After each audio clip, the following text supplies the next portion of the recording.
مرزا صاحب کہتے ہیں کہ صحیح مسلم میں جو حدیث صحیح مسلم کی ہم پہلے اشارتاً پیش کر چکے ہیں، اب ہم اس کو ذرا واضح طور پر پیش کر دیتے ہیں۔ نبی کریم صلی اللہ علیہ وسلم نے فرمایا ثقیف قبیلے میں ایک کذاب اور ایک مبیر ہوگا، فَأَمَّا الْكَذَّابُ فَرَأَيْنَاهُ۔ سیدہ اسماء رضی اللہ عنہا نے یہ بات کہی تھی، یہ روایت بیان کی کہ نبی کریم صلی اللہ علیہ وسلم نے فرمایا کہ ثقیف میں ایک کذاب اور ایک مبیر ہوگا۔ کذاب کو ہم دیکھ چکے ہیں، کذاب کو ہم دیکھ چکے ہیں، اور جو مبیر ہے وہ حجاج کو کہا کہ وہ تو ہی ہے، تیرے علاوہ ہم نہیں سمجھتے کہ کوئی اور مبیر اور ظالم ہوگا۔ تو ثقیف میں ایک کذاب اور ایک مبیر، کذاب اس کو ہم دیکھ چکے ہیں، اور جو مبیر ہے ظالم ہے وہ حجاج تو ہی ہے۔ حجاج وہاں سے اٹھ گیا، سیدہ اسماء رضی اللہ عنہا کو کوئی جواب نہیں دے سکا، اس کے پاس کوئی جواب تھا ہی نہیں، اس نے اس بات کو مان لیا کہ واقعی میں ہی ظالم ہوں۔ تو حجاج ظالم تھا، لیکن حجاج سے پہلے جس کا کردار بیان کیا گیا کہ ایک کذاب بھی ہوگا وہ مختار ثقفی تھا۔ جس طرح ہم علامہ نووی رحمۃ اللہ علیہ کی شرح صحیح مسلم سے یہ بات پیش کر چکے ہیں کہ امت کا اس بات پر اتفاق ہے، علماء متفق اس بات پر کہ کذاب سے مراد یہ مختار ثقفی ہے، اور ظالم اور مبیر سے مراد، ہلاکو سے مراد حجاج بن یوسف ہے۔ تو اب اس حدیث میں جو الفاظ ہیں ذرا ان پر آپ نے غور کرنا ہے۔ نبی کریم صلی اللہ علیہ وسلم نے فرمایا کہ ثقیف میں ایک کذاب ہوگا، اور یہ بات یاد رکھیں، اس کو قاعدہ بنا کر پلے باندھ لیں کہ محمد الرسول اللہ صلی اللہ علیہ وسلم نے جب کسی شخص کو کذاب کہا ہے تو اس سے مراد مدعی نبوت ہے۔ ایسا شخص جو نبوت کا جھوٹا دعویٰ کرتا ہے، ایسا شخص کذاب سے مراد ہوتا ہے، اور اس پر ہم دلائل بھی آپ کے سامنے پیش کرنے والے ہیں۔ یہ صحیح مسلم کی حدیث ہے نا کہ کذاب اور مبیر ہوگا۔ صحیح بخاری اور صحیح مسلم کی حدیث ہیں کہ نبی کریم صلی اللہ علیہ وسلم نے کذاب مدعین نبوت کو کہا، ایسے لوگ جو نبوت کا دعویٰ کرنے والے تھے۔ صحیح بخاری میں 3621 نمبر حدیث ہے، سیدنا ابو ہریرہ رضی اللہ عنہ بیان کرتے ہیں کہ رسول اللہ صلی اللہ علیہ وسلم نے فرمایا بین انا نائم رأیت فی یدی سوارین من ذہب، میں سویا ہوا تھا، خواب میں میں نے اپنے دونوں ہاتھوں میں سونے کے 2 کنگن دیکھے، فاہمنی شأنہما، مجھے بڑا برا لگا کہ سونا تو مردوں پر حرام ہے، تو میرے ہاتھوں میں سونے کے کنگن کیوں ہیں؟ میں پریشان ہوا۔ فأوحی الی فی المنام ان انفخہما، خواب میں ہی مجھے وحی کی گئی کہ اے نبی آپ ان پر پھونکیں ذرا ان پر۔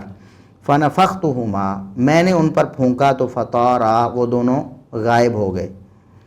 فاولتہما کذابین یخرجان بعدی، میں نے اس خواب کی تعبیر کیا کی ہے؟ انبیاء کے خواب وہی ہوتے ہیں، یقینی اور قطعی ہوتے ہیں۔ تو نبی کریم صلی اللہ علیہ وسلم فرماتے ہیں کہ یہ جو وحی مجھے آئی کہ میرے ہاتھوں میں 2 کنگن تھے اور میری پھونک مارنے پر وہ دونوں غائب ہو گئے، کنگن چلے گئے، دفع ہو گئے، ان دونوں سے مراد 2 کذاب ہیں۔ فَأَوَّلْتُهُمَا كَذَّابَيْنِ يَخْرُجَانِ بَعْدِي، ایسے 2 کذاب ہیں جو میرے بعد نکلیں گے۔ نکلے سے مراد اپنی دعویٰ نبوت میرے بعد کریں گے، حالانکہ نبی کریم صلی اللہ علیہ وسلم سے ان میں سے ایک کی ملاقات بھی ہوئی تھی، یہ صحیح بخاری میں ہی ہے، آپ صلی اللہ علیہ وسلم ملے تھے مسیلمہ کذاب سے۔ اور یہ بھی ایک بات ہے کہ اسی حدیث میں صحیح بخاری میں ہی ہے، فَقَانَ أَحَدُهُمَا الْأَنْسِيُّ، ان میں سے ایک اسود انسی تھا، وَالْآخَرُ مُسَيْلِمَةُ الْكَذَّابُ، اور دوسرا جو ہے وہ مسیلمہ کذاب تھا۔ نبی کریم صلی اللہ علیہ وسلم نے جو کہا تھا کہ میرے بعد 2 کذاب نبوت کا دعویٰ کریں گے، تو بتانے کا مقصد یہ ہے کہ نبی کریم صلی اللہ علیہ وسلم جب فرمائیں کہ وہ کذاب ہوگا یا ایسا کذاب آئے گا، تو کذاب سے مراد جھوٹا دعوی نبوت کرنے والا مراد ہوتا ہے۔ تو آپ صلی اللہ علیہ وسلم نے فرمایا کہ میرے بعد 2 جھوٹے کذاب، 2 کذاب آئیں گے، یعنی 2 جھوٹے دعوی نبوت کرنے والے آئیں گے۔ تو جس طرح یہاں کذاب سے مراد جھوٹا مدعی نبوت ہے، بالکل اسی طرح جو نبی کریم صلی اللہ علیہ وسلم نے فرمایا کہ ثقیف میں ایک کذاب ہوگا، اس سے مراد جھوٹا نبوت کا دعویٰ کرنے والا ہے۔ یہ بات آپ پلے باندھیں، اور یہ صحیح بخاری سے ہی ہمیں معلوم ہوئی ہے۔ اور پھر مزے کی بات یہ ہے کہ مسیلمہ کذاب مشہور ہی ہو گیا نا، مسیلمہ کذاب، مسیلمہ کذاب، آج بھی لوگ اس کو مسیلمہ کذاب کہتے ہیں نا۔ جب مسیلمہ کا ذکر ہوتا ہے تو کوئی مدعی نبوت مسلمہ عام طور پر نہیں کہا جاتا ہوتے اسے، یا جھوٹا نبوت کا دعویٰ کرنے والا مسلمہ اس کو نہیں کہا جاتا، بلکہ مسلمہ کذاب کہا جاتا ہے۔ کذاب سے مراد کیا ہے؟ جھوٹا نبوت کا دعویٰ کرنے والا۔ تو جس طرح اس حدیث میں، اور پھر صحیح مسلم کی دوسری حدیث وہ بھی آپ سن لیں، یہ 157 نمبر حدیث ہے صحیح مسلم کی۔ نبی کریم صلی اللہ علیہ وسلم نے فرمایا لا تقوم الساعة حتى يبعث دجالون کذابون قریب من 30۔ اس وقت تک قیامت قائم نہیں ہوگی جب تک 30 کے قریب کذاب دجال نہ بھیجے جائیں گے، یعنی اس دنیا میں جب تک نہیں آئیں گے 30 دجال کذاب، دجل فریب سے ہے، فریب دینے والے، اور کذاب جھوٹے، 30 جھوٹے جب تک امت میں نہیں آئیں گے قیامت قائم نہیں ہوگی۔ اس حدیث میں بھی الفاظ کیا ہے؟ 30 کذابون، بعض حدیثوں میں یہ الفاظ ہیں، یہاں دجالون کذابون قریب من 30 الفاظ ہیں۔ 30 جھوٹے جب تک نہیں آئیں گے اس وقت تک قیامت قائم نہیں ہوگی۔ اب نبی کریم صلی اللہ علیہ وسلم خود جھوٹوں کی تفسیر بیان کر رہے ہیں کہ جھوٹے میں کنہیں کہہ رہا ہوں، میں کذاب کہہ کر کون لوگ مراد لے رہا ہوں؟ آپ صلی اللہ علیہ وسلم نے فرمایا کلہم یزعم انہ رسول اللہ، میں جو کہہ رہا ہوں نا 30 جھوٹے قیامت تک آنے والے ہیں، 30 کے قریب جھوٹے آئیں گے میری امت میں۔ جھوٹوں سے مراد ہے کہ وہ جھوٹ کیا بولتے ہوں گے؟ ان میں سے ہر ایک یہ دعویٰ کرتا ہوگا کہ وہ اللہ کا رسول ہے، یعنی نبوت اور رسالت کا دعویٰ کرتے ہوں گے، انہیں نبی کریم صلی اللہ علیہ وسلم کذاب کہتے ہیں۔ تو جب آپ صلی اللہ علیہ وسلم نے فرمایا کہ ثقیف میں ایک کذاب اور ایک مبیر ہوگا، تو کذاب سے مراد جھوٹا نبوت کا دعویٰ کرنے والا مراد ہے، اور امت کا، ساری امت کا اتفاق ہے کہ وہ مختار ثقفی تھا۔ ابھی بھی مرزا صاحب کہتے ہیں کہ مجھے کوئی دلیل نہیں ملی، کہتے ہیں ہمیں کوئی یہ ثابت نہیں کر سکا کہ اس نے دعویٰ نبوت کیا ہو، ہمارے پاس صحیح سند سے لے کے آئے یہ چیز نہیں۔ ہم دفاع اتنا کرتے ہیں کہ بھئی ہمیں کوئی یہ ثابت نہیں کر سکا کہ اس نے دعویٰ نبوت کیا ہے، ہمارے پاس صحیح سند سے لے کے آئے چیزیں، ہم اتنا دفاع کرتے ہیں۔ مرزا صاحب آپ صحیح سند کو کب مانتے ہیں؟ ہم کتنی ہی باتیں صحیح سند سے آپ کی خدمت میں پیش کر چکے ہیں، لیکن آپ نے آج تک کسی ایک بات کو بھی تسلیم نہیں کیا ہے۔ آپ کو چاہیے کہ آپ علی اعلان اور رجوع کریں اور تسلیم کریں۔ وہ کہتے ہیں کہ یہ متضاد باتیں آتی ہیں مختار ثقفی کے بارے میں، واضح مجھے کہیں نہیں ملا اس کے نیم کے ساتھ کہ اس نے دعویٰ نبوت کیا ہو۔ تو اس طریقے سے کوئی واضح مجھے کہیں نہیں ملا اس کے بائی نیم کے ساتھ کہ اس نے کوئی دعویٰ نبوت کیا۔ مرزا صاحب اس کے نیم کے ساتھ کیسے ہوگا جب حدیث میں آ گیا کہ وہ جھوٹا مدعی نبوت ہوگا، اور ساری امت اس بات پر متفق اور اجماع ہے، اس بات پر علماء کا اتفاق ہے کہ اس سے مراد یہ مختار ثقفی کذاب ہے، جھوٹا دعویٰ نبوت کرنے والا۔ اب بھی آپ اس کو نہیں مانتے تو پھر آپ کی مرضی ہے، اس کے پھر تو بہانہ کوئی بھی شخص کرنا چاہے، میں نہ مانوں گا تو کوئی علاج نہیں، بہانے کرتا رہے پھر۔ اچھا، اب آگے ہم ایک واضح دلیل پیش کرنے والے ہیں اس کے دعویٰ نبوت۔ ویسے تو نبی کریم صلی اللہ علیہ وسلم نے فرما دیا کذاب، اور کذاب سے آپ کی مراد جھوٹا مدعی نبوت ہوتا ہے، یہ بات بھی احادیث سے ثابت ہو گئی، اور امت کا اتفاق ہو گیا کہ یہی مختار ثقفی مراد ہے آپ صلی اللہ علیہ وسلم کی۔ تو لیکن ہم کچھ اور باتیں بھی ذکر کر دیتے ہیں، ہو سکتا ہے کہ کوئی بات کسی کو سمجھ آ جائے۔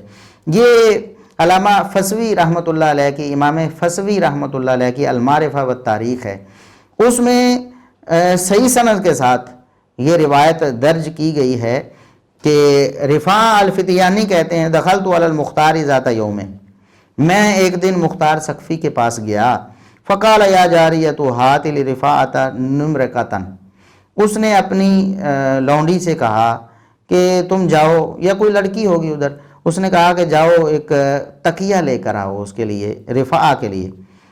رفاع کہتے ہیں وہاں تکیہ پڑا ہوا تھا، تکیے کئی پڑے ہوئے تھے، میں نے کہا الیسا حاضی نمارق، کیا یہ سارے تکیے نہیں ہیں؟ یہ پڑے ہوئے ہیں نا تکیے، ان میں سے کوئی لے لیتا ہوں۔ آپ نے لڑکی کو بھیج دیا کہ کوئی اور تکیہ لے کر آؤ، تو یہ جو تکیے پڑے ہوئے ہیں ان میں سے کوئی لے لیتا ہوں۔ قال فقال انما قام جبریل علیہ السلام عن هذه ومیکائیل عن هذه، اس نے کہا کہ میں نے یہ تکیے آپ کو اس لیے پیش نہیں کیے کہ اس تکیے سے ابھی جبریل اٹھے ہیں اور اس تکیے سے میکائیل اٹھے ہیں۔ جبریل اور میکائیل میرے پاس آئے ہوئے تھے، میں ان سے محو گفتگو تھا، ابھی اس سے جبریل اٹھا اور اس سے میکائیل اٹھا، اس لیے میں نے تمہیں یہ تکیے پیش نہیں کیے، تمہارے لیے اور منگوایا ہے کہ جن تکیوں پر فرشتے میرے پاس بیٹھے ہوئے تھے ان تکیوں پر میں آپ کو نہیں بٹھانا چاہتا تھا۔ اچھا، دوسری دن کہتے میں پھر دوبارہ اس کے پاس آیا، وہ کمان کس رہا تھا، کمان بنا رہا تھا، تو پھر اس نے کہا کہ کمان بنانے میں میری مدد کرو، آؤ نا یہ رسی پکڑو، ہم اس کو باندھتے ہیں۔ پھر اس نے قرآن کریم کی ایک آیت اپنے اوپر فٹ کی۔ یہ دجال کذاب مرزا غلام احمد قادیانی کا بھی طریقہ تھا کہ اس نے قرآن کریم کی کئی آیات جو کہ نبی کریم صلی اللہ علیہ وسلم کے لیے نازل ہوئی یا اس دور میں صحابہ کرام کے لیے آئیں، تو اس نے اپنے اوپر فٹ کر لیں کہ یہ میرے لیے ہے۔ مثال کے طور پر نعوذ باللہ وما ارسلناک الا رحمۃ للعالمین، یہ اس طرح کی آیات، بہت ساری آیات اس نے اپنے لیے فٹ کر لیں، کہا کہ یہ میرے لیے اللہ نے نازل کی، یہ میرے لیے نازل کی، حالانکہ وہ محمد رسول اللہ صلی اللہ علیہ وسلم کے لیے یا آپ کے پاک باز صحابہ کے لیے نازل ہوئی تھی۔ اس نے اپنے اور اپنے مریدوں کے لیے وہ بنا لی کہ یہ میرے لیے نازل ہوئی۔ بالکل اسی طرح اس نے قرآن کریم کی ایک آیت پڑھی جس میں اللہ رب العزت نے فرمایا تھا کہ یہ جو سامری جادوگر تھا اس کے بارے میں کہ لَنُحَرِّقَنَّهُ ثُمَّ لَنَنْسِفَنَّهُ، کہ ہم اس کو جو ہے نا جلا دیں گے، اس کے بچھڑے کے بارے میں کہ ہم اس کو جلا دیں گے، پھر ہم اس کو پانی میں بہا دیں گے۔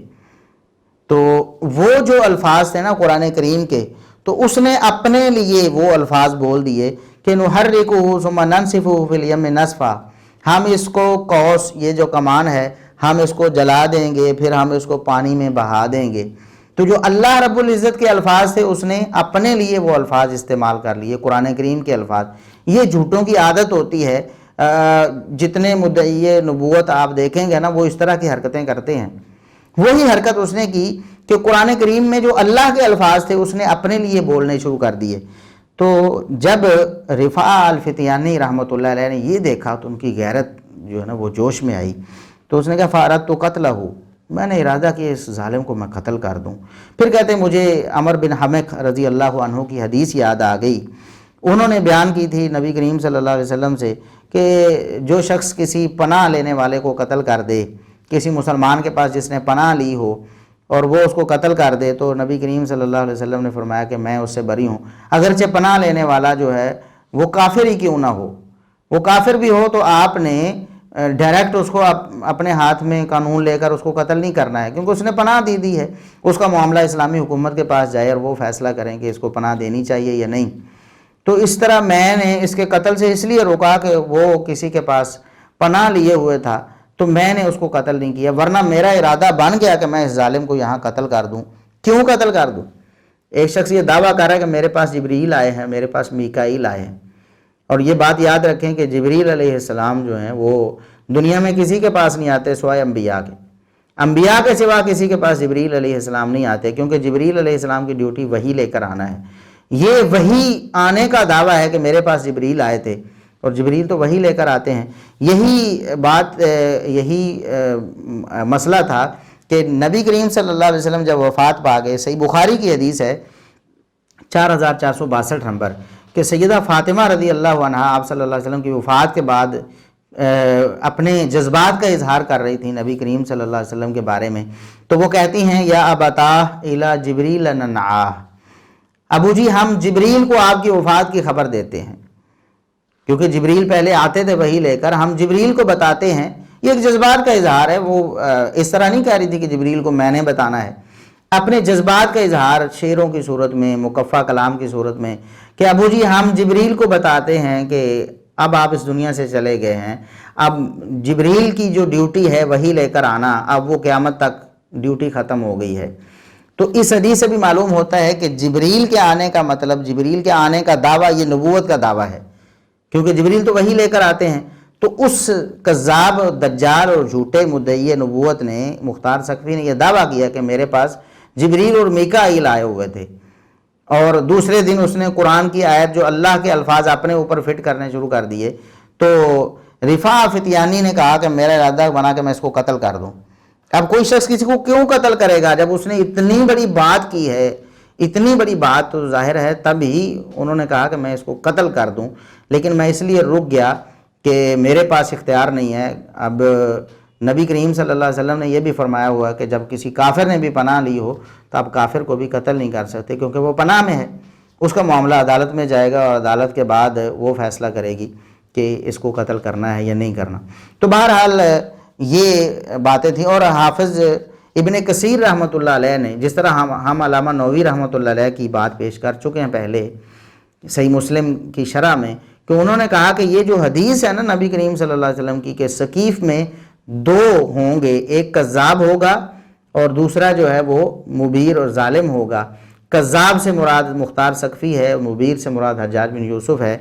تو وقت تواتر خبر المختار ابن ابی عبید الکذاب الذی کان نائبا للعراق وکان یزعم انہ نبی۔ یہ البدایہ والنہایہ ہے حافظ ابن کثیر رحمۃ اللہ علیہ کی۔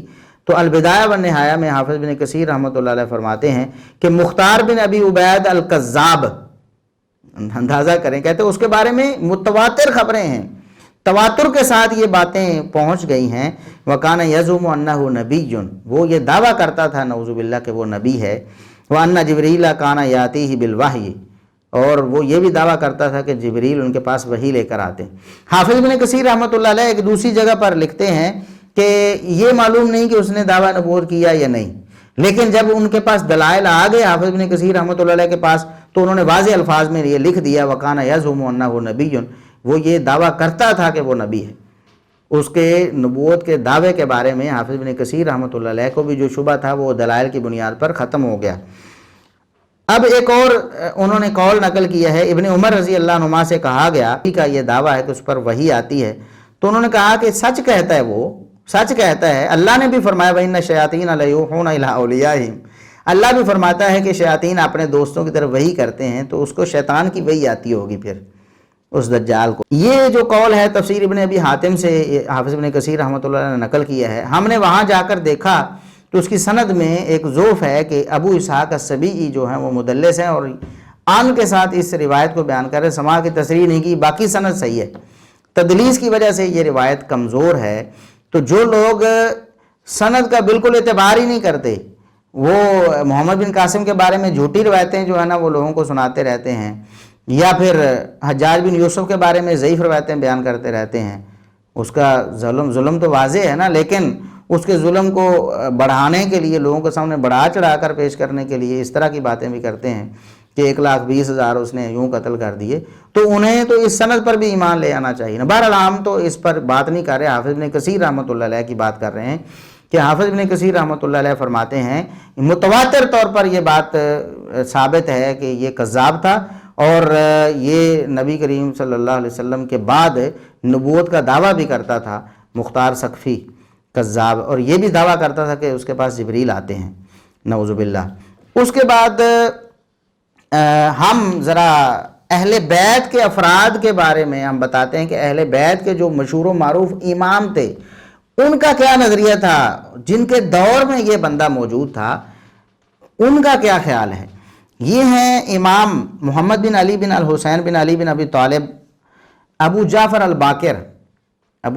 الباقر، امام باقر رحمۃ اللہ علیہ، اہل بیت کے بہت بڑے عالم ہیں، بہت بڑا نام ہے، شیعہ ہوں سنی ہوں سارے ان کا ادب و احترام کرتے ہیں، ان کو امام مانتے ہیں، ہم بھی امام مانتے ہیں کہ وہ دین کے امام تھے، وہ عالم تھے، اس امت کے بڑے بزرگ تھے، تو محمد علی مرزا صاحب بھی کہتے ہیں۔ تو امام جعفر الباقر جو ہیں وہ بیان کرتے ہیں، ان کے بارے میں عیسیٰ بن دینار کہتے ہیں سألت ابا جعفر عن المختار، میں نے امام باقر سے مختار کے بارے میں پوچھا۔ اب میں ذرا رشتہ داری بھی بتا دوں، یہاں بعض لوگوں کو نہیں معلوم ہوگی، اکثر لوگوں کو معلوم بھی ہوگی۔ یہ محمد بن علی بن الحسین بن ابی طالب ہیں، بن علی بن ابی طالب، یعنی سیدنا حسین رضی اللہ عنہ کے پوتے ہیں۔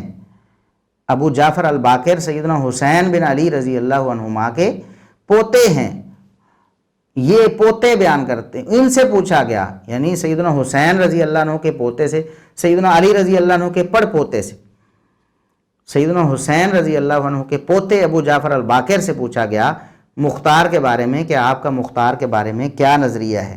یہ طبقات ابن سعد کی روایت ہے، طبقات ابن سعد کی، اور اس کی سند بھی صحیح ہے۔ انہوں نے کہا کہ ان علی ابن حسین ان قام علی باب الکعبۃ فلان المختارہ، کہتے ہیں میرے والد علی بن الحسین بن علی بن ابی طالب، علی یہ وہ ہیں علی بن الحسین یعنی سیدنا حسین رضی اللہ عنہ کے بیٹے ہیں، جن کو زین العابدین کہا جاتا ہے، امام زین العابدین۔ پوچھا گیا امام ابو جعفر الباقر سے کہ مختار کے بارے میں بتائیں، تو ابو جعفر الباقر نے کہا کہ میرے والد سیدنا حسین رضی اللہ عنہ کے بیٹے امام زین العابدین نے خانہ کعبہ کے دروازے پہ کھڑے تھے، مختار پر لعنت کی۔ امام زین العابدین اہل بیت کے گھرانے کے جو افراد ہیں ان کی گواہی کیوں نہیں قبول کرتے ہیں آپ؟ وہ تو لعنتی سمجھتے ہیں اس کو، مختار پر لعنت کرتے ہیں، اس ملعون کو آپ ہیرو بنا کر پیش کرتے ہیں لوگوں کے سامنے۔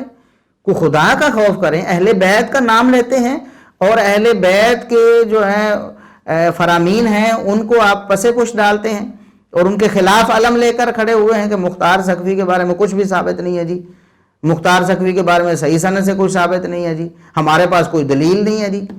یہ دیکھیں دلیل، یہ طبقات ابن سعد ہے، سند صحیح ہے۔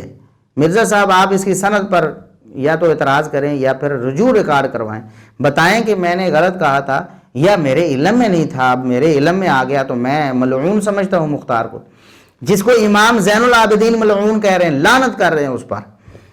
تو امام ابو جعفر الباقر سے پوچھا گیا مختار کے بارے میں، انہوں نے کہا کہ میرے والد امام زین العابدین جو سیدنا حسین رضی اللہ عنہ کے بیٹے ہیں اور سیدنا علی رضی اللہ عنہ کے پوتے ہیں، وہ کہتے ہیں امام زین العابدین رحمہ اللہ تعالیٰ کہتے ہیں کہ کعبہ کے دروازے میں کھڑے تھے، مختار پر لعنت کرنے لگے۔ فلعن المختار، کعبہ کے دروازے پہ کھڑے ہو کر مختار پہ لعنت کی۔ یہ مختار جس کو آپ ہیرو بنا کر پیش کرتے ہیں، لعنتی شخص، اس پر لعنت کی۔ فقال له رجل جعلنی اللہ فداک، ایک شخص نے کہا میں آپ پر قربان، جعلنی اللہ فداک، اللہ مجھے آپ پر فدا کرے، میری عمر آپ کو لگے، میں آپ پر قربان۔ یہ محبت کا انداز تھا نا، ہماری بھی محبت ہے، ہم بھی کہتے ہیں سیدنا علی رضی اللہ عنہ پر، سیدنا حسین رضی اللہ عنہ، سیدنا حسن رضی اللہ عنہ پر، ان کی اولادوں پر ہم قربان، ہماری جانیں ان کے لیے قربان، ان کی عزت اور عظمت کے لیے۔ اس شخص نے کہا کہ میں آپ پر قربان، تلعنہ وانما ذبح فیکم، آپ اس پر لعنت کر رہے ہیں جبکہ آپ کی محبت میں تو اس کو ذبح کر دیا گیا، اس کو قتل کر دیا گیا، وہ قتل ہوا، آپ کی محبت میں قتل ہوا تھا۔ مشہور یہی تھا نا، اس نے بھی مشہور یہ کیا۔ اصل میں یہ جو تھا نا مختار سقفی، اس نے لبادہ اوڑا ہوا تھا۔ یہ حافظ ابن کثیر رحمۃ اللہ علیہ اور دیگر مورخین نے بڑے واضح انداز میں، حافظ ذہبی رحمۃ اللہ علیہ نے بھی لکھا ہے، حافظ ابن کثیر رحمۃ اللہ علیہ نے بھی لکھا ہے بالکل یہی بات کہ اس نے لبادہ اوڑا ہوا تھا، دعویٰ بہت کرتا تھا کہ مجھے بہت محبت ہے اہل بیت سے۔ تو اس شخص نے کہا کہ ہم نے تو جو سنا ہے، ہمارے مشہور تو یہی ہے کہ وہ اہل بیت کی محبت میں قتل ہوا، اہل بیت کی محبت میں وہ قتل ہوا۔ تو فقال، امام زین العابدین رحمہ اللہ تعالیٰ نے کیا فرمایا، یہ حسین رضی اللہ عنہ، حسین رضی اللہ عنہ جن کی نسبت کر کے کہتے ہیں ہم حسینی ہیں، حسینی مشن، حسین رضی اللہ عنہ کے بیٹے امام زین العابدین رحمہ اللہ کیا فرماتے ہیں، تم کہتے ہو کہ یہ اہل بیت کی محبت میں قتل ہوا ہے، انہ کان کذابا یکذب علی اللہ وعلی رسولہ، یہ بہت بڑا دجال جھوٹا تھا، یہ تو اللہ اور اس کے رسول صلی اللہ علیہ وسلم پر جھوٹ بولنے سے باز نہیں آتا تھا، ہمارے بارے میں جو اس نے دعویٰ کیا ہے وہ کیسے سچا ہو سکتا، یہ تو کذاب تھا، سخت جھوٹا تھا، اللہ اور اس کے رسول صلی اللہ علیہ وسلم پر جھوٹ باندھا کرتا تھا، یہ ملعون شخص ہے، میں اس پر لعنت کرتا ہوں۔ جس پر آل رسول لعنت کرے اس کے بارے میں آپ اس کو ہیرو بنا کر پیش کرتے ہیں اور کہتے ہیں ہمارے پاس کوئی دلیل ہی نہیں ہے۔ مرزا صاحب آپ پڑھتے کیوں نہیں؟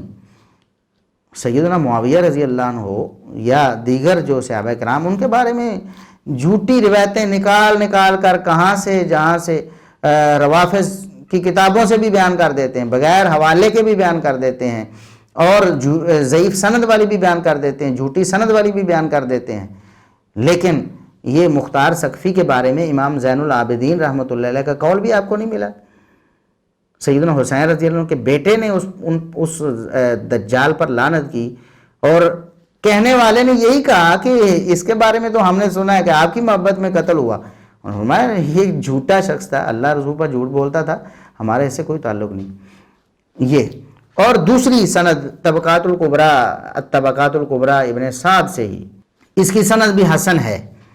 اسود بن شیبان کہتے ہیں ہمیں خالد بن سمیر نے بتایا خالد بن سمیر یہ سکہ تابعی ہے اور مختار کے زمانے میں یہ موجود تھا، یعنی مختار کا ہم زمانہ ہے، بعد کا بندہ نہیں ہے، بعد میں جس نے مختار کو دیکھا نہ ہو، اس کو پرکھا نہ ہو، اس کے سامنے اس کے حالات نہ ہو، ایسا بندہ نہیں ہے۔ خالد بن سمیر رحمہ اللہ تعالیٰ سکہ تابعی ہے اور مختار کے زمانے کا بندہ ہے۔ خالد بن سمیر رحمہ اللہ تعالیٰ سکہ تابعی کہتے ہیں قادم الکذاب المختار بن ابی عبید، کذاب مختار بن ابی عبید آیا، آگے روایت ہے، تو وہ کہتے ہیں مختار بن ابی عبید کذاب تھا۔ مرزا صاحب اب بھی کہتے ہیں حدیث میں جو آیا نا مسلم میں کہ نبی کریم صلی اللہ علیہ وسلم نے فرمایا ثقیف میں ایک کذاب ہوگا، جھوٹا مدعی نبوت ہوگا۔ مرزا صاحب کو تو دعوی نبوت بھی نہیں ملا تھا، ہم نے حدیث سے ہی ثابت کر دیا بخاری مسلم سے بھی کہ نبی کریم صلی اللہ علیہ وسلم جس کو کذاب کہتے ہیں وہ جھوٹا دعوی نبوت کرنے والا مراد ہوتا ہے، اور ہم نے نبی کریم صلی اللہ علیہ وسلم کی زبانی بتا دیا کہ آپ نے ثلاثون کذابون کی تفسیر کی، 30 جھوٹے آئیں گے، 30 کے قریب جھوٹے آئیں گے، تو اس کی تفسیر آپ نے فرمایا کذاب وہ کون ہوں گے؟ کلہم یزعم انہ رسول اللہ، ان میں سے ہر ایک دعویٰ کرتا ہوگا کہ اللہ کا رسول ہے، نعوذ باللہ وہ۔ تو نبی کریم صلی اللہ علیہ وسلم کی زبانی بھی کذاب اور اہل بیت کی زبانی بھی کذاب، اور اس دور کے جو صلحاء تابعین تھے سکہ جیسے خالد بن سمیر رحمہ اللہ تعالی ہیں، وہ بھی کہتے ہیں کہ کذاب جھوٹا دعوی نبوت کرنے والا مختار بن ابی عبید، اس کے نام کے ساتھ ہی کذاب لگا ہوا تھا، جس طرح مسلمہ کے ساتھ الکذاب ہے اسی طرح مختار الکذاب انہوں نے کہا، قادم الکذاب المختار بن ابی عبید۔ اسی طرح ایک اور حوالہ ہم طبقات ابن سعد سے ہی پیش کرتے ہیں، اس کی سند صحیح ہے۔ ابو حسین رحمہ اللہ بیان کرتے ہیں اوصى عبیدہ السلمانی ان یصلی علیہ الاسود بن یزید، عبیدہ سلمانی فوت ہونے اپنی زندگی میں انہوں نے وصیت کی تھی کہ میرے فوت ہونے کے بعد میرا جنازہ جو ہے وہ اسود بن یزید پڑھائیں گے۔ جب عبیدہ سلمانی فوت ہو گئے تو وہ کھڑے ہوئے جنازہ پڑھانے کے لیے، تو انہوں نے کہا کہ جلدی کرو اس سے پہلے کہ کذاب آ جائے، ہم جلدی جلدی اس کا جنازہ پڑھ رہے ہیں، کہیں وہ کذاب اس کے جنازے میں شامل نہ ہو جائے۔ قبل ان یجیء الکذاب یعنی المختار، حدیث کے الفاظ ہیں، ابو حسین یہ کہتے ہیں کہ اسود بن یزید جس شخص کے بارے میں کہا تھا کہ کذاب کے آنے سے پہلے پہلے جنازہ پڑھ لیں، جلدی کرو، کذاب سے مراد ان کی مختار بن ابی عبید ثقفی تھا، تو انہوں نے غروب شمس سے پہلے ہی اس کا جنازہ پڑھ دیا عبیدہ سلمانی رحمہ اللہ تعالیٰ کا، اس ڈر سے جلدی پڑھ دیا کہ کہیں وہ کذاب نہ آ جائے، کذاب سے مراد مختار ثقفی ہے۔ یہ بھی طبقات ابن سعد کی روایت ہے، سکرین پر آپ دیکھ رہے ہیں، اس کی سندیں بھی آپ کے سامنے ہیں۔ مرزا صاحب میں اگر کوئی جرت ہے تو ان کی سندوں پر اعتراض کریں یا پھر اس بات کو تسلیم کریں کہ یہ کذاب مختار بن ابی عبید ہی ہے۔ اچھا، اب ائمہ دین کیا کہتے ہیں؟ امام ابن حبان رحمہ اللہ تعالیٰ لکھتے ہیں المختار بن ابی عبید المتنبی بالعراق، مختار بن ابی عبید وہ ہے جس نے عراق میں جھوٹا دعوی نبوت کیا، یہ امام ابن حبان اپنی کتاب الثقات میں درج کرتے ہیں۔ یہ امام ابن حبان رحمۃ اللہ علیہ تو ان محدثین میں سے ہیں نا جن کے مرزا صاحب بھی قدردان ہیں۔ قاضی ایاز رحمۃ اللہ علیہ یہ 6 صدی ہجری کے 544 ہجری میں فوت ہوئے ہیں، قاضی ایاز رحمہ اللہ تعالی، وہ صحیح مسلم پر انہوں نے کام کیا ہے۔ اس جو حدیث ہے نا نبی کریم صلی اللہ علیہ وسلم نے فرمایا کہ ثقیف میں ایک کذاب اور مبیر ہوگا، تو یہ سیدہ اسماء رضی اللہ عنہا نے یہ روایت بیان کی تھی، تو انہوں نے کہا کہ کذاب کو ہم دیکھ چکے ہیں، تو وہ کہتے ہیں قاضی ایاز رحمۃ اللہ علیہ کہ کذاب سے سیدہ اسماء رضی اللہ عنہا کی مراد وہ مختار بن ابی عبید تھا، کہ مختار بن ابی عبید کا فتنہ ان کے سامنے آ چکا تھا، اس نے جھوٹا دعوی نبوت کیا تھا۔ تو یہ تاریخ الاسلام ذہبی، امام ذہبی رحمۃ اللہ علیہ جو 748 ہجری میں فوت ہوئے ہیں، 8ویں صدی ہجری کے امام ہیں امام ذہبی رحمۃ اللہ علیہ، وہ فرماتے ہیں المختار بن ابی عبید الثقفی الکذاب، وہ بڑا جب سرخی اور ہیڈنگ عنوان قائم کرتے ہیں کسی راوی کسی شخص کے بارے میں، تو تاریخ الاسلام میں انہوں نے ہیڈنگ قائم کی مختار بن ابی عبید الکذاب۔ مرزا صاحب کہتے ہیں مجھے دلیل کوئی نہیں ملی، یہ تواتر آپ کو نظر نہیں آیا جس کا علماء امت نے دعویٰ کیا ہے کہ متواتر یہ باتیں ثابت ہیں، اس کا کذاب ہونا اور دعوی نبوت کرنا۔ اسی طرح انہوں نے علامہ ذہبی رحمۃ اللہ علیہ نے یہاں پر وہ نبی کریم صلی اللہ علیہ وسلم کی حدیث پیش کی ہے کہ یہ حدیث کا مصداق ہے. نبی پاک صلی اللہ علیہ وسلم نے فرمایا کہ ثقیف میں ایک کذاب ہوگا، یہ کذاب وہی مختار بن ابی عبید ہے. اور اس کے بعد پھر مسند احمد کے حوالے سے جو ہم نے پیچھے روایت پیش کی تھی المعرفہ والتاریخ کے حوالے سے، وہ مسند احمد میں بھی ہے. تو مسند احمد کے حوالے سے انہوں نے یہ روایت علامہ ذہبی رحمۃ اللہ علیہ نے پیش کی کہ اس نے جبریل آنے کا دعویٰ کیا تھا نا، تو انہوں نے بتایا کہ یہ وہ دعویٰ کرتا ہے. اور اسی طرح آگے انہوں نے کہا کہ یزعم فیہ انہ نبی، ایک روایت انہوں نے ذکر کی کہ اس میں اس نے دعویٰ کیا کہ وہ نبی ہے. تو یہ علامہ ذہبی رحمۃ اللہ علیہ کا فیصلہ ہے. اور میزان الاعتدال میں انہوں نے اپنی تمام کتابوں میں تقریباً انہوں نے یہ مختار ثقفی کے بارے میں یہ اس کی خباثت لکھی ہے کہ وہ کذاب تھا اور دعوی نبوت اس کا تھا. مختار بن ابی عبید کے بارے میں وہ کہتے ہیں کہ الکذاب، یہ میزان الاعتدال ان کی دوسری کتاب، اس میں بھی وہ کہتے ہیں کہ یہ الکذاب ہے. لا ينبغي ان يروى عنه شيء لانه ضال مضل، وہ ضال مضل ہے. اور کہتے کہنا یزعم ان جبرائیل علیہ السلام ينزل علیہ، اس کا دعویٰ تھا کہ جبریل علیہ السلام اس پر نازل ہوتے ہیں. اور آگے بڑے مزے کی بات لکھی علامہ ذہبی رحمۃ اللہ علیہ، وہ فرماتے ہیں کہ ہوا شر من الحجاج او مثلہ، کہتے ہیں کہ یہ حجاج سے زیادہ بدترین شخص تھا یا کم از کم اس کے برابر تو تھا ہی. کہتے ہیں یہ حجاج سے زیادہ بدتر شخص تھا. تو جو حجاج سے زیادہ بدتر ہو اس کو تو اب ہیرو بنا کے پیش کریں، اور حجاج کے بارے میں لوگوں کو کہیں کہ یہ بنو امیہ کا پالتو دہشت گرد تھا. بنو امیہ کو بدنام کرنے کے لیے دیکھیں سیدنا عثمان رضی اللہ عنہ بنو امیہ، سیدنا ابو سفیان رضی اللہ عنہ بنو امیہ، سیدنا معاویہ رضی اللہ عنہ بنو امیہ، دیگر صحابہ بھی ہیں. آپ صلی اللہ علیہ وسلم کے سسرالی رشتہ دار ہیں، آپ صلی اللہ علیہ وسلم کے داماد ہیں بنو امیہ سے. تو بنو امیہ کو اب دیکھیں، حجاج کی ہم بھی مذمت کرتے ہیں، جو برا ہے چاہے کسی بھی خاندان میں، تو اس برے کی وجہ سے سارے خاندان کو آپ کہیں کہ بنو امیہ جو ہیں وہ اسلام کے خلاف تھے، نعوذ باللہ. یہ کل کو کوئی کہے کہ قریش کے بارے میں نبی کریم صلی اللہ علیہ وسلم نے نہیں فرمایا، آپ نے تو بددعا کر دی ایک موقع پر قریش کے خلاف. حالانکہ قریش کے کچھ لوگ تھے نا وہ جو بدماش، جنہوں نے نبی کریم صلی اللہ علیہ وسلم سجدے کی حالت میں تھے تو لا کر بچہ دانی اونٹنی کی پھینک دی. تو اللہ کے رسول صلی اللہ علیہ وسلم نے فرمایا کہ یا اللہ قریش کو تو برباد کر دے. تو کیا قریش سے پورا خاندان ہے قریش مراد تھا جس میں نبی کریم صلی اللہ علیہ وسلم بھی تھے؟ نہیں، بالکل نہیں، بلکہ مراد وہ لوگ ہی تھے جو قریش سے تعلق رکھتے تھے. تو پورا ایک شخص کی غلطی کو یا چند افراد کی غلطی کو پورے خاندان پہ مسلط کر دینا، اس خاندان کو اگر آپ نے ہدف تنقید بنانا ہے تو پھر قریش سب سے پہلے ہدف تنقید ہوں گے جو نبی کریم صلی اللہ علیہ وسلم کا خاندان ہے. پھر تو آج اہل بیت ہونے کا دعوے دار کوئی نعوذ باللہ زنا کر لیتا ہے، کوئی چوری کر لیتا ہے، کوئی جھوٹ بول دیتا ہے، تو آپ کہیں گے کہ نبی کی آل ایسی ہوتی ہے؟ نعوذ باللہ. کیا آپ نے دیکھے نہیں ایسے لوگ جو دعوے کرتے ہیں ہم نبی کی آل میں سے ہیں اور وہ آج دنیا میں دنگا فساد کر رہے ہیں یا وہ اسلام کی تعلیمات کے خلاف چل رہے ہیں؟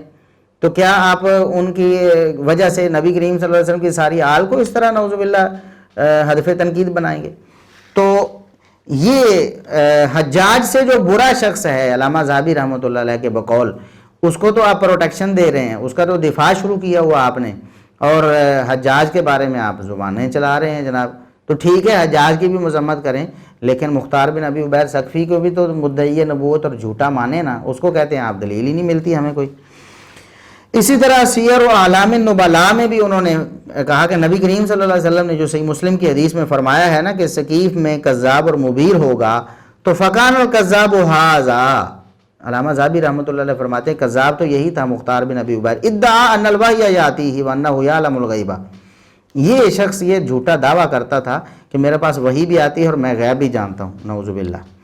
اسی طرح البدایہ والنہایہ میں حافظ ابن کثیر رحمۃ اللہ علیہ نے فرمایا کہ جب یہ بدبخت ملعون یہ دنیا سے گیا نا، تو اس نے ایک اپنا حلقہ احباب بنایا ہوا تھا، کچھ فورس بھی تیار کر دی، کچھ لوگوں کو جھوٹے نعرے پہ، جس طرح اب بھی لوگ نعرے لگاتے ہیں، اہل بیت کے نام کا نعرہ لگا لیا، کچھ لوگوں کو اپنے ساتھ ملا لیا، اور اس نے کچھ علاقوں میں اس طرح دنگا فساد بھی کیا. پیچھے روایت آپ نے پڑھ لی ہے نا کہ اسود بن یزید کہتے ہیں کہ اس کذاب کے آنے سے پہلے پہلے جنازہ پڑھ لو. یہ بڑا فتنہ پرور تھا.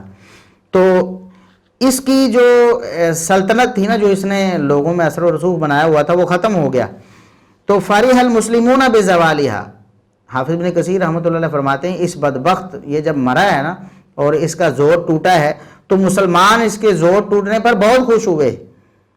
وذالک لأن الرجل لم یکن فی نفسہ صادقا بل کان کاذبا. اس کی وجہ کیا تھی؟ لوگ اس کی موت کی وجہ سے خوش کیوں ہوئے مسلمان؟ حتیٰ کہ اہل بیت کے افراد بھی خوش ہوئے، لعنت کرتے تھے اس بدبخت پر، اس لیے کہ یہ سچا نہیں تھا بلکہ جھوٹا تھا. یزعم ان الوحی یاتیہ علی ید جبریل، یہ بدبخت دعویٰ کرتا تھا کہ جبریل کے ہاتھ پر اس کے پاس وحی آتی ہے. اور پھر دلیل میں مسند احمد سے وہ روایت نقل کی، وہ رفاع الفتیانی والی جو ہم آپ کے سامنے پیش کر چکے ہیں کہ جبریل کے آنے کی، کہ جبریل میرے پاس آتا ہے. یہ مرزا دجال کذاب غلام محمد قادیانی بھی کہتا تھا میرے پاس فرشتہ آتا ہے، تو وہ تو کہتا ہے میرے پاس ٹیچی آتا ہے، غلام محمد قادیانی نے یہ کہا تھا. تو اس بدبخت نے تو جبریل کا ہی نام لے لیا کہ جبریل میرے پاس آتا ہے، نعوذ باللہ. اسی طرح البدایہ والنہایہ میں حافظ ابن کثیر رحمۃ اللہ علیہ نے اور بھی کئی مقامات، یہ ایک مقام ہے، کہتے ہیں وَسَيَأْتِي فِي تَرْجَمَةِ الْمُخْتَارِ مَا يَدُلُّ عَلَى كَذِبِهِ وَافْتِرَائِهِ وَادِّعَائِهِ نُصْرَةَ أَهْلِ الْبَيْتِ وَهُوَ فِي نَفْسِ الْأَمْرِ مُسْتَتِرٌ بِذَلِكَ لِيَجْمَعَ عَلَيْهِ رِعَاءً مِّنَ الشِّيَّةِ الَّذِينَ بِالْكُوفَةِ لِيُقِيمَ لَهُمْ دَوْلَةً. کہتے ہیں کہ مختار کے ترجمے میں وہ سارے دلائل آئیں گے جن سے ثابت ہوگا کہ یہ جھوٹا تھا، افترا باندھتا تھا اور زبانی طور پر دعویٰ کرتا تھا کہ میں اہل بیت کی نصرت کے لیے کھڑا ہوا ہوں. حالانکہ وہ فی نفس الامر متستر بذالک، یہ تو اس نے ایک آڑ بنائی ہوئی تھی، اہل بیت کا نام تو استعمال کرتا تھا تاکہ کوفے کے جو شیعہ لوگ ہیں وہ ان کو اپنے ہمنوا کر سکے اور پھر اس سے اپنے سیاسی مقاصد حاصل کر سکے. تو یہ جھوٹا سیاسی مقاصد کے لیے اہل بیت کا نام استعمال کرتا تھا، اہل بیت سے قطعاً یہ مخلص نہیں تھا. ثم ان اللہ تعالیٰ سلط علیہ من انتقم منہ، کہتے ہیں اللہ رب العزت نے پھر اس شخص کو اس پر مسلط کیا جس نے اس سے انتقام لیا. وَهَذَا هُوَ الْكَذَّابُ الَّذِي قَالَ فِيهِ رسول صلی اللہ علیہ وسلم فی حدیث اسماء بنت صدیق. کہتے ہیں سیدہ اسماء بنت ابی بکر صدیق رضی اللہ عنہا کی حدیث میں نبی کریم صلی اللہ علیہ وسلم جو فرمایا نا کہ کذاب ہوگا ثقیف میں، یہی وہ کذاب ہے.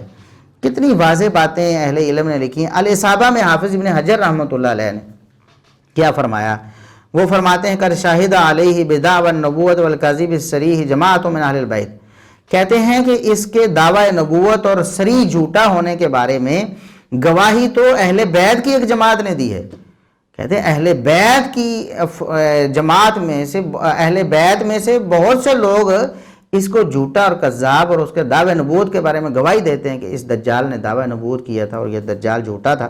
پھر انہوں نے مسند احمد کی وہی حدیث ذکر کی جس میں اس نے جبریل کے آنے کی بات کی تھی، اور امام ابن حبان رحمۃ اللہ علیہ کے حوالے سے بھی انہوں نے یہی حدیث مسلم والی ذکر کی کہ سیدہ اسماء رضی اللہ عنہا کی مراد یہی کذاب مختار بن ابی عبید تھا. علامہ عینی حنفی جو ہیں، بدر الدین عینی حنفی، یہ احناف میں بڑا ایک نام ہے. یہ 855 ہجری میں فوت ہوئے، یہ بھی 9ویں صدی ہجری کے امام ہیں احناف کے. تو وہ کہتے ہیں المختار بن ابی عبید الکذاب، مختار بن ابی عبید الکذاب. جس طرح مسیلمہ کذاب، اس طرح مختار بن ابی عبید کذاب.